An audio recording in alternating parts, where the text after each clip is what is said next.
ডিম্পলৰ চাঞ্চল্যকৰ হত্যাকাণ্ডই কঁপাইছিল সমগ্ৰ ৰাজ্যক আৰু অৱশেষত মহানগৰ আৰক্ষীয়ে এই হত্যাকাণ্ডৰ ৰহস্য উদ্ঘাটন কৰিবলৈ সক্ষম হৈছে।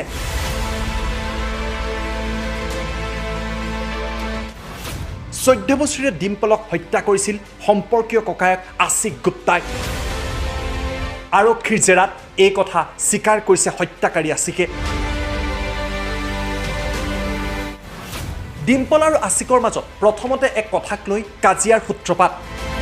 ইয়াৰ পিছত দুইজনৰ মাজত চৰিয়াচৰি।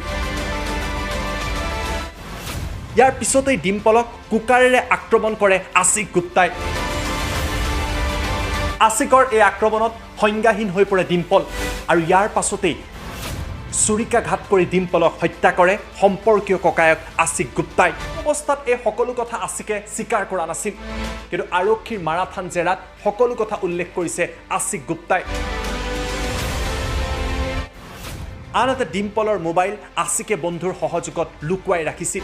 এইদৰে উজান বজাৰত সংঘটিত এই চাঞ্চল্যকৰ হত্যাকাণ্ডৰ ঘটনাই ৰাজ্যত ব্যাপক প্ৰতিক্ৰিয়াৰ সৃষ্টি কৰিছে। ইয়াৰ মাজতেই আজি গুৱাহাটীত সাব্যস্ত হয় প্ৰতিবাদ। প্ৰতিবাদী জনতাৰ দাবী হত্যাকাৰীৰ ওপৰত কঠোৰ ব্যৱস্থা গ্ৰহণ কৰা হওক।